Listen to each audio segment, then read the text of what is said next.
What if humanity's greatest weapon against aliens wasn't our technology, but memes and duct tape? Captain Jane Chaos Carter hated bureaucracy almost as much as she hated decaf coffee, and this mission reeked of both. As the UHS Problem Child docked at the Galactic Union's flagship station, a pristine monstrosity of order, Jane's patience was already wearing thin. "Who thought it was a good idea to send us?" she muttered, watching the ship's battered hull reflect in the station's polished exterior. The Problem Child was the galactic equivalent of showing up to a luxury gala in a dumpster truck, and if there was one thing Jane hated, it was being outclassed by polished chrome and meticulously arranged space greenery.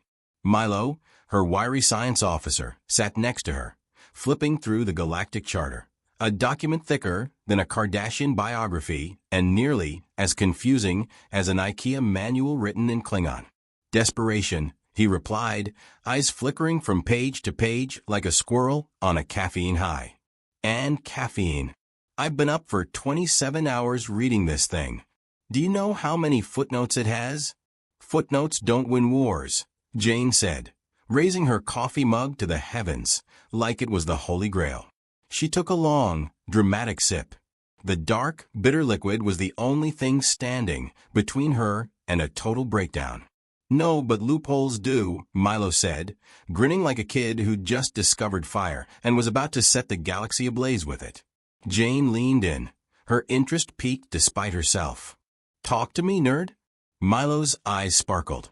Clause 947b of the Galactic Charter states, "Any species may ascend to leadership of the Union by winning a contest of wits against the Council."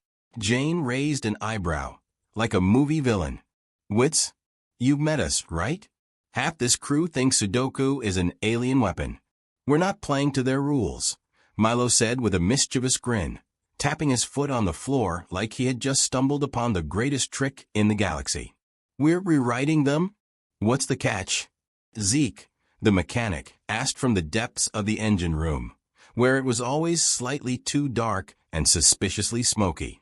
"The test is designed to be impossible," Milo admitted, slumping slightly as if he was about to make a confession. "And frankly, I'm a little scared." Jane's eyes lit up like a supernova. "Impossible?" "Oh, we live there." Zeke mumbled something about checking the flux capacitor, but no one was listening. They were all too distracted by the sheer ridiculousness of this mission. The Galactic Union's council chamber was the most sterile place Jane had ever been. It was so clean it looked like it could double as a hospital operating room, which, knowing her luck, was exactly what would happen if she didn't succeed. The room smelled like freshly polished chrome and existential dread, and the air was thinner than Jane's patience for all things boring. Alien dignitaries sat in their high-back chairs, staring down at the Problem Child's crew like they were a particularly interesting species of cockroach. Glorix, the insectoid council leader, clicked his mandibles in disdain. His compound eyes glinted with judgment, which was not an uncommon experience for Jane, but it was especially irritating coming from a six-legged space bug. "Humans," Glorix buzzed in his weirdly condescending way, "are you certain you wish to proceed? This test has humbled empires and broken minds. It is more complex than quantum physics wrapped in a riddle wrapped in a donut."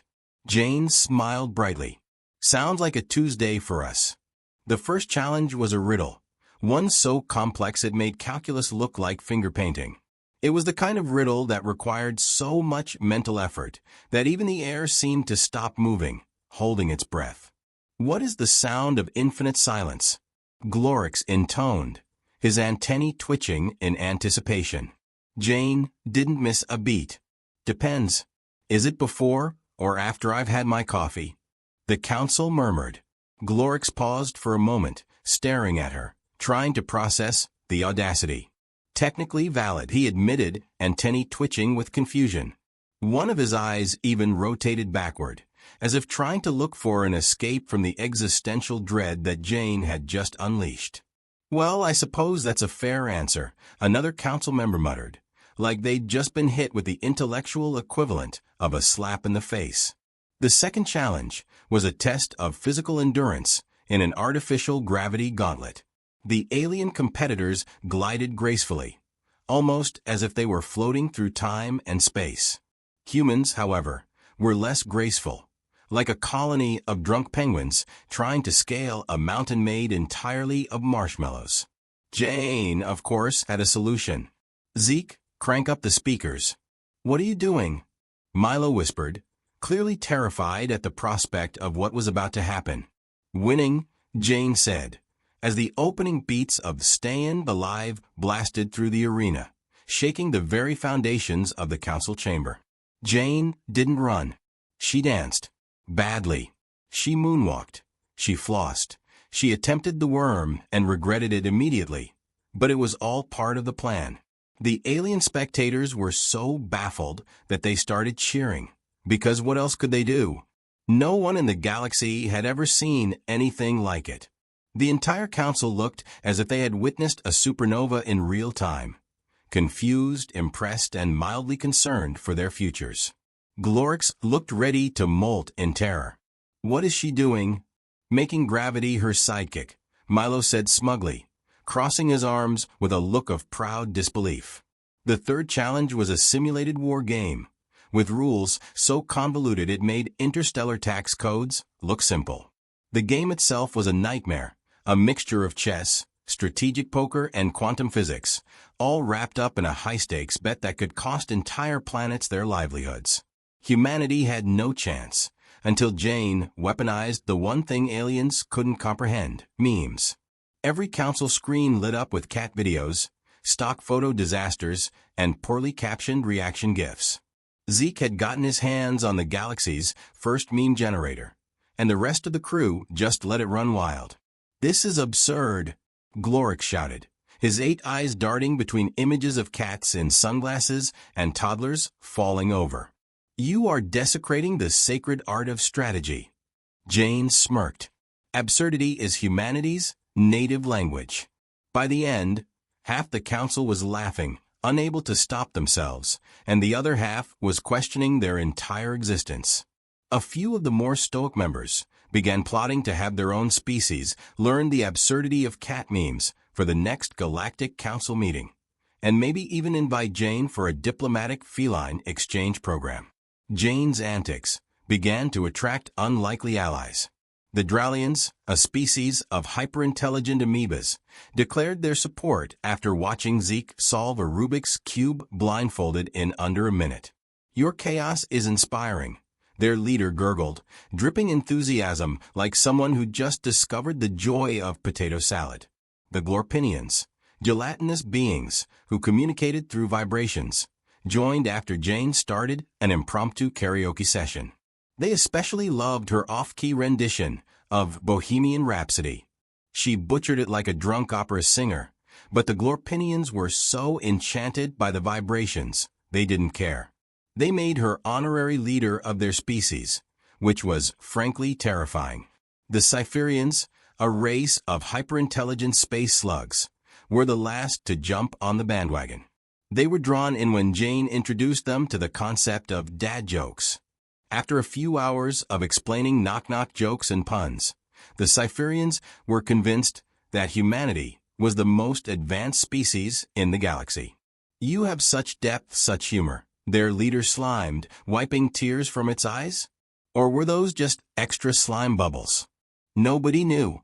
By the time they reached the final challenge, Jane's crew had formed a coalition of outcasts, weirdos, and beings who had never fit into the galaxy's rigid order. They were like the misfit toys of space, but their combined power was a force to be reckoned with. The last test was a debate against Vortex 9, the galaxy's most advanced AI. The topic: what is the ultimate purpose of existence? Vortex 9 delivered a dissertation so profound it brought one council member to tears. Jane, however, leaned back in her chair, sipping coffee with the calm confidence of someone who had no business being there, but was somehow making it work. When it was her turn, she said, "The meaning of life." 2 words. Cat videos? Silence. Vortex 9 whirred and clicked. "Please elaborate." Jane grinned. "Cats don't care about rules, expectations, or logic.